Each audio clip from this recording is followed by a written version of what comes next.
Olá, seja bem-vindo ao Conversas Aleatórias. Será que é normal um bebê dormir 20 horas por dia?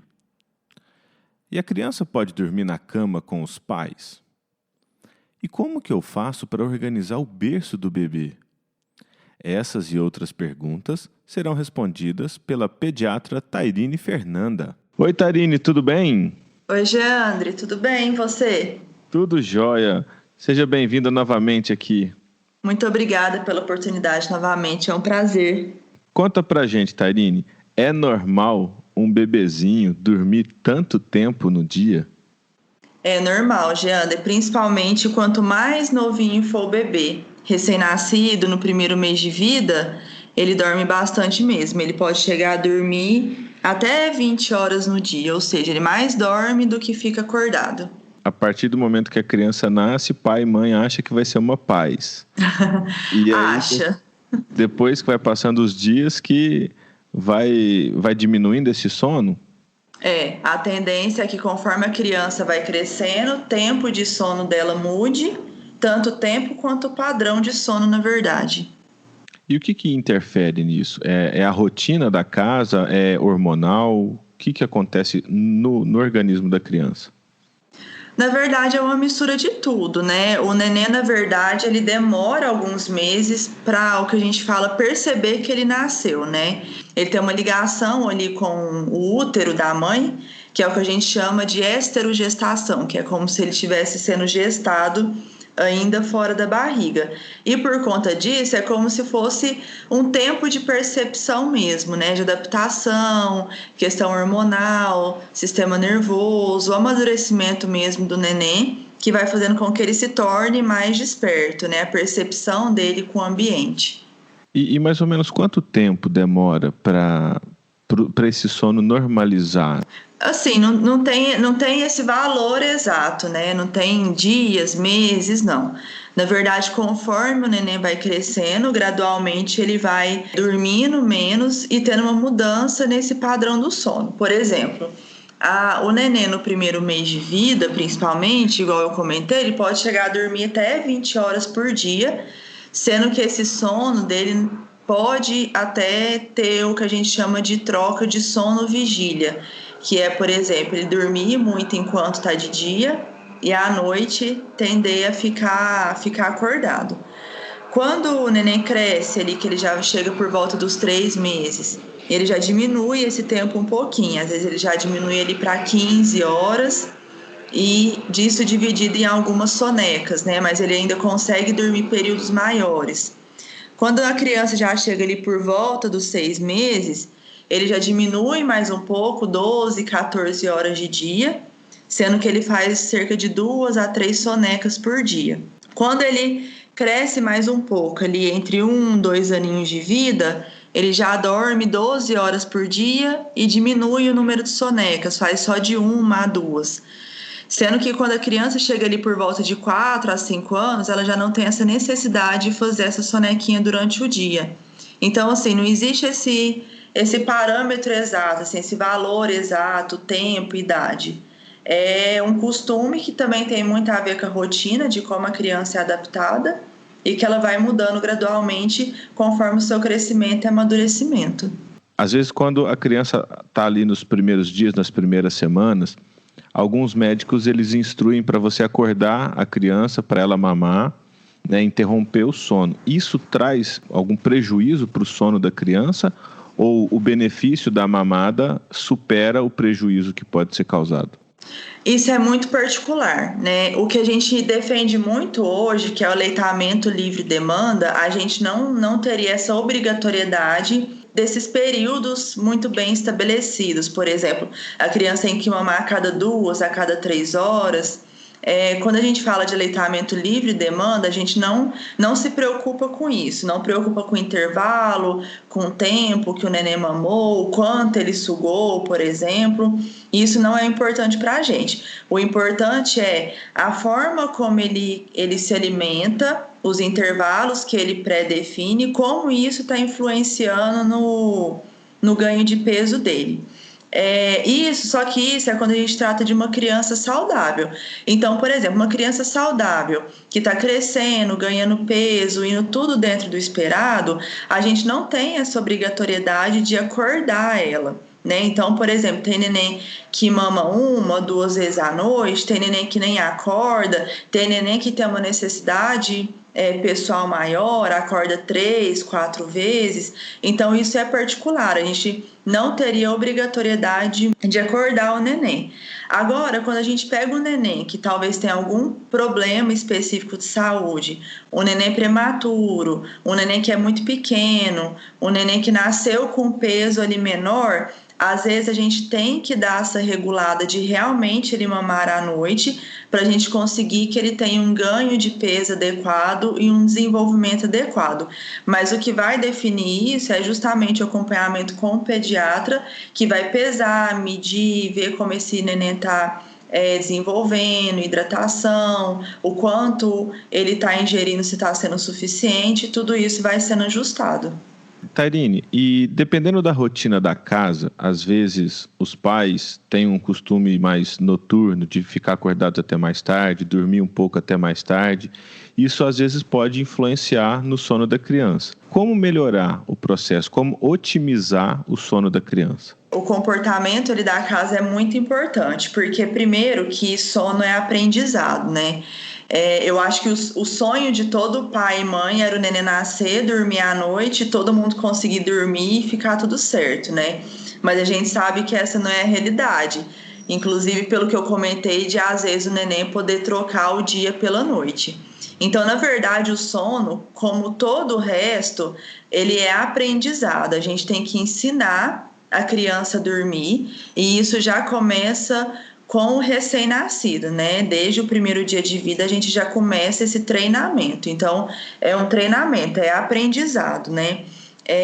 E a principal, assim, o mais importante para esse aprendizado é a rotina. Uma criança que tem rotina em tudo que ela faz, a gente vê um melhor reflexo em tudo no geral, mas no sono principalmente, né? Então, a criança ter horário, ela ter horário para dormir, ter horário para ir para a cama é muito importante. Então, a rotina da família se torna importante porque às vezes é costume do pai e da mãe não ter essa rotina, não preparar o ambiente, não acalmar a casa para o momento do sono.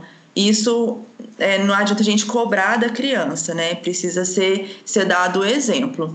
Então, a primeira coisa é rotina, ter horário, definir horário para ir para a cama. E para que chegue, né, a gente consiga, de certa forma, convencer a criança a isso, a gente tem que ir preparando o ambiente desde um tempo antes. Então, o que eu oriento os pais? Anoiteceu, ou seja, a natureza, né? A gente tem que dormir esse horário. Anoiteceu é o horário da gente dormir. Vamos preparar o ambiente para o sono. Então, não é para ter um ambiente agitado, com música ligada, televisão ligada. Aí já entra até a questão das telas, né? Criança ficar jogando videogame, vendo televisão, mexendo no celular. Isso atrapalha em muito o sono. Então, é preparar o ambiente. Anoiteceu, vamos deixar as luzes mais apagadas. O ideal é que a gente consiga colocar até a luz amarela, poucos pontos acesos, relaxar o ambiente, não deixar a televisão ligada, videogame, celular, fazer atividades relaxantes, por exemplo, ler para a criança maiorzinha que consegue ler, também ler um pouco, colocar uma música relaxante, colocar uma música calma, preparar o banho, a criança tomar o banho, relaxar, para aí sim ela chegar no momento dela dormir, né? Estabelecendo essa rotina, o organismo da criança ele vai acostumando e o ciclo hormonal da criança também se adapta a todo esse processo. Com certeza. Essa questão hormonal ela é muito influenciada pelo sono em vários aspectos. Primeiro, a preparação para o sono. A gente precisa de uma substância no corpo muito importante para regular o sono, que é a melatonina, e ela só é produzida no nosso corpo quando a gente não tem contato com a luminosidade. Então, por isso que a gente orienta, diminuir as luzes, não ter exposição à tela, no quarto, ter cuidado até com pequenas luzes, por exemplo, às vezes tem ar-condicionado, televisão, que fica aquelas luzinhas vermelhas, né, acesa, isso é capaz de influenciar. Então, é importante que a criança ela durma no ambiente mais escuro possível para que a produção de melatonina dela seja adequada e ela consiga ter um sono, o que a gente chama inclusive de sono reparador, que é o sono REM, porque o sono reparador ele é essencial em várias coisas, inclusive hormonais. Por exemplo, a criança, né, ou até o adulto que não dorme bem, ela fica com o corpo estressado, né? Então, a gente tem uma alteração de hormônios do estresse, por exemplo. E isso é extremamente prejudicial ao corpo, né? A gente viver nesse estado de estresse, né? E fora isso, a criança no período da noite produz o hormônio do crescimento. Então é importante a criança dormir bem para ela crescer. Justamente, além disso, ela não está exposta a esses hormônios do estresse, porque ela também pode ter prejuízo no crescimento, desenvolvimento. Fora isso, uma criança que não dorme bem, ela não consegue concentrar, aprender no outro dia, ficar alerta, o que pode atrapalhar, por exemplo, a questão educacional, né, de aprendizado mesmo. E o outro dia, né, a criança, se ela não dormiu bem, muito provavelmente ela não vai ter um aproveitamento adequado do dia posterior. Então, realmente tem uma questão hormonal envolvida nisso. O sono da criança, como você disse, que ele vai diminuindo o período de sono e aumentando o período de vigília e com algumas sonecas, né? Então, essa diminuição, ela vai ser proporcional à qualidade do sono que a criança teve nos primeiros períodos de vida, ou não tem nada a ver? Não, sim, não essa relação direta, né? Na verdade, sim, a criança aprendendo a dormir bem, e tendo essa disciplina, ela vai regulando isso conforme o crescimento dela e ela mesma vai demandando essa necessidade, né? Por exemplo, o corpo vai respondendo. Isso, a criança que dorme bem à noite, ela não vai precisar de passar uma tarde inteira dormindo, por exemplo. Ela vai poder tirar a sonequinha dela ali própria para a idade, de 1 hora, 2 horas, conforme a idade que ela tá, e aquilo vai ser suficiente e restaurador. Diferente de uma criança, por exemplo, que fica vendo televisão até de madrugada, ou é muito comum um adolescente que vira a madrugada jogando no computador, videogame, né? Que no outro dia ela vai ter todo um desbalanço, né? Ela vai precisar ou de dormir até a hora do almoço, ou uma criança vai dormir a tarde inteira. Então, na verdade, quando a gente tem esse aprendizado desde novo, a criança aprende adequadamente e ela vai seguir essa rotina já esperada do sono. Quanto mais escuro, melhor, né, para a criança dormir. Sim. Às vezes, quando a criança está ali nos 3, 4 anos, começam a surgir os medos e a gente acaba deixando uma luz ligada no quarto, às vezes, né? Então, às vezes, isso pode até atrapalhar o sono. Pode. O ideal é que assim, isso, pensando apenas em sono, não fosse utilizado, né? Mas a gente sabe que esses medos são comuns da idade, que às vezes esse manejo é necessário. Então, o mínimo possível, né, uma luz discreta, algo pequeno, nada que fique muito claro, e você ir trabalhando esse medo com a criança para isso poder ser retirado. Então, enquanto não surgirem esses medos, escuro total é o melhor. Isso. Tairine, eu lembro que quando minha filha nasceu e quando eu tive contato com bebezinhos assim, recém-nascidos, sempre tinha uma preocupação de colocar uma almofadinha para a criança dormir mais inclinada, colocar aquele monte de protetor no berço. Quais as seguranças que a gente tem visto hoje que são eficazes? Então, tem cada vez mais se fala disso, né, por questão de segurança mesmo, e isso não é nada que a gente tira da cabeça, isso surge de estudos, né, que mostram que realmente é mais seguro. O que a gente pediatra brinca é que berço seguro não é aquele berço bonito que toda mãe sonha, né? Cheio de protetor, cheio de tela, cheio de bichinho. Na verdade, isso para o recém-nascido ele não é nada seguro. Não é o que a gente orienta, né? Quando a gente fala da segurança do recém-nascido, tem alguns pontos importantes. O mais importante, né, que isso é campanha mundial, a posição do bebê dormir, sempre de barriga para cima.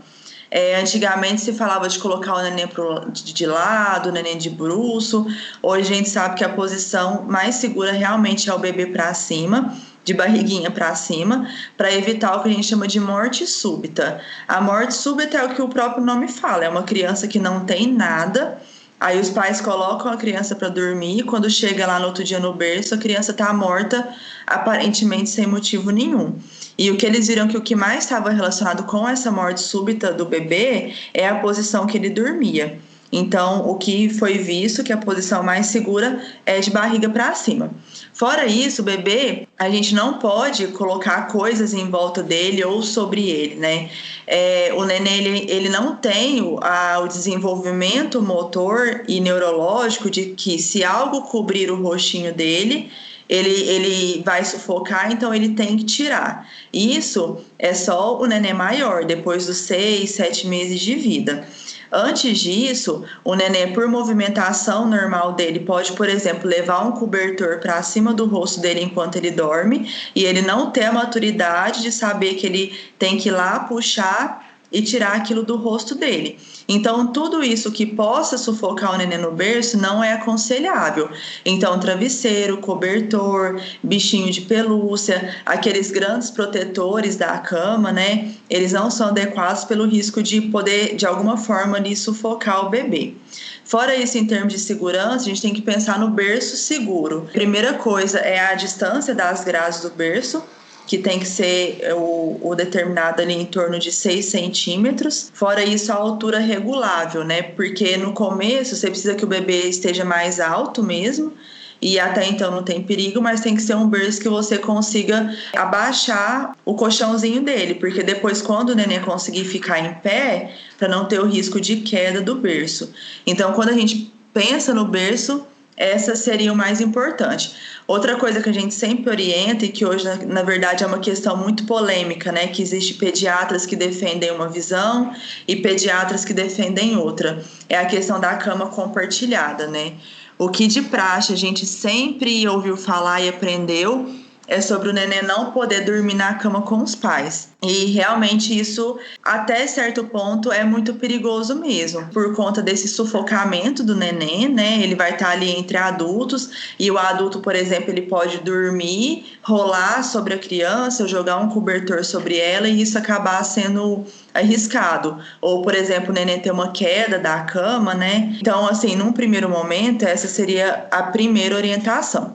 Mas surgiu muito pessoal, assim, dessa questão humanizada que defende a importância da cama compartilhada, né? Sobre a questão do afeto, de estar próximo dos pais. E que isso, assim, agora eu vou dar a minha opinião, né? Pediatra Tairine, o que é a minha opinião? A minha opinião é que se for opção do casal, porque tem que ser um acordo entre os dois, para que não haja inclusive prejuízo do relacionamento entre homem e mulher, que é algo que tem que ser mantido apesar do nascimento de um bebê. Ele chegou acima de tudo. Na verdade, o bebê só está ali porque existe o relacionamento homem-mulher e esse relacionamento homem-mulher não pode se perder pela chegada de uma criança.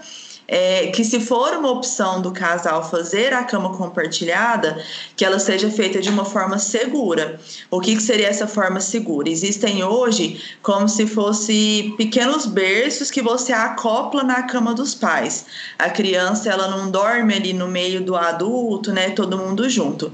Na verdade, você acopla pequenas caminhas, bercinhos, que eles têm a proteção para a criança não cair, mas que ela fica ali como se fosse encostada na cama dos pais, eles conseguem dormir juntos. Então essa, por exemplo, seria uma forma de fazer a cama compartilhada. E a questão do bebê dormir no carrinho? Tem algum risco? É seguro? Não tem. Na verdade, assim, quando a gente fala da questão da cama compartilhada, se ela não puder ser feita de uma forma segura, a gente até aconselha que aquela mãe que sinta essa necessidade de levar o bebê para o quarto por insegurança, por praticidade, por qualquer motivo que seja, ou porque não tem outro quarto em casa, por exemplo. Não tem problema nenhum. Na verdade, esses assuntos, eles abrem vários braços, né? Porque aí a gente já tem que pensar sobre deixar o bebê no quarto, a importância, às vezes, dele ter o quarto dele, a importância de preservar a privacidade do casal, porque é uma coisa, por exemplo, que a gente sempre defende, é que independente da idade, pode ser um bebê de 1 dia de vida, por exemplo, não haja relação sexual no mesmo ambiente. A criança pode estar no sono mais profundo, ela pode ser novinha, ela pode não entender aquilo. A gente defende que isso não aconteça, né? Isso é considerado crime, né? Crime de abuso sexual. Sim, assim, as pessoas... Sim, isso é muito profundo, essa questão de dormir, e tanto é que isso é muito discutível, porque isso vai muito da visão do que o pediatra tem, da linha que ele segue, né? Então, tem vários pontos de vista, mas o que a gente sabe, por exemplo... é que mesmo a criança em sono profundo, ela consegue perceber o que está acontecendo, e a criança, ela não sabe metabolizar aquilo, ela não sabe o que está acontecendo. Por exemplo, é muito comum a criança ver a relação, né, do pai com a mãe, e muitas vezes essa relação ela é vista como morte. Por exemplo, é comum ela associar o pai estar tentando matar a mãe, o pai estar... fazendo uma violência com a mãe. Então muitas vezes é dessa forma que a criança metaboliza isso na cabecinha dela, né? Então, em hipótese alguma, isso pode acontecer. Tairine, mais uma vez, muito obrigado por todas essas informações, mais uma aula aqui para o Conversas Aleatórias. E você, mamãe, que está nos ouvindo, continue com a gente, acompanhando os próximos episódios, que em breve a doutora Tairine está aqui de novo. Tchau, tchau, Tairine. Tchau, Geandre. Mais uma vez, muito obrigado pela oportunidade, viu?